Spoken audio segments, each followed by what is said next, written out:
કલાકાર યોગ્ય કલાકાર સ્ટેજમાંથી ચડાવો, બધાને તમે બેહારશો નહીં. અને કલાકાર બાજીમાં કોઈ સમાજ ધ્યાન આપતા નહીં. આ સમાજને બજોડી મારશે બધા કલાકારો ભેગા થઈને, મને ખબર પડી જશે. અને મને તો હવે ને એમ થાય કે હું કલાકાર શું લેવા થયો, કડિયો થયો તો સારું હતો, કામ કરતો મજા આવતી. સાંભળવું તો ન પડે, તમે ફોન કરીને સંભળાવે આપણને. કલાકારને મારે હું કલાકાર છું એટલે મારે સાંભળવું પડે છે. હેલો નમસ્કાર મિત્રો, સ્વાગત છે તમારું અમારી ચેનલમાં. અને અત્યારે આપ સૌ લોકો જાણો છો કે દેવાયત ખવર અને ભગવતસિંહ વચ્ચે મોરે મોરું ચાલી રહ્યું છે.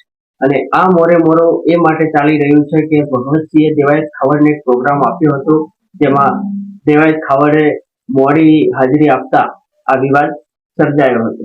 અને અત્યારે આ વિવાદ સર્જાયો એની વચ્ચે હક્કાબા ગઢવીની એન્ટ્રી થઈ છે અને એમણે દરેક કલાકારની પોલ ખોલી છે. એમને એક વિડીયોમાં કહ્યું છે કે એક કલાકારને એમની મર્યાદા હોવી જોઈએ, કલાકારને સ્ટેજ ઉપરથી શું બોલવું જોઈએ, શું ના બોલવું જોઈએ.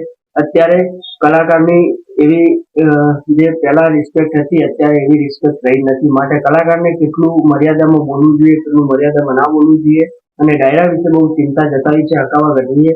અને એમણે દરેક સિંગરની પોલ ખોલી છે, દરેક લોક સાહિત્યકારની પોલ ખોલી છે કે સિંગરે કેટલી મર્યાદામાં જવું જોઈએ. તો આપણે વિડીયોને જોઈએ અને જાણીએ કે હક્કાબા ગઢવી દરેક કલાકાર વિશે શું કહેવા માંગે છે.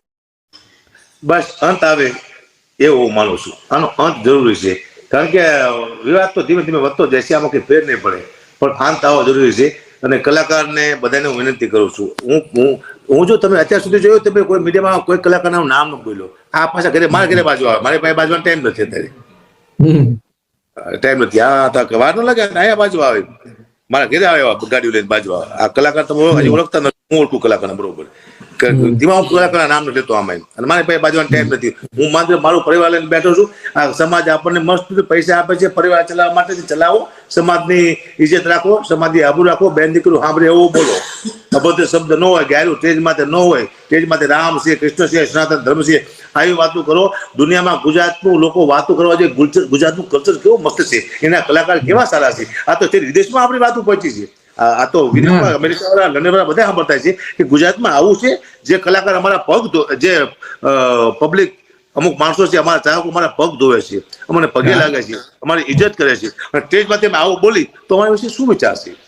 મને હા, પાછળ તમે જે કરતા હોય, તમારે જે ધંધા કરવા એ પાછળ તમે કરો, સ્ટેજની બહાર એ વાત અલગ છે. પણ સ્ટેજમાંથી તમે આવું લઈને આવો, બધા કોઈ ગાયું ન બોલશો, ઝઘડા ના કરશો, એટલી તો આપણી મર્યાદા હોવી જોઈએ. અને કલાકાર ન સમજી શકે ને તો એ કલાકાર છે નહીં. આટલું સમજાવવા છતાંય આટલા લોકો બોલતા હોય તો હવે કલાકારને વિવાદ શાંત કરી દેવો પડે.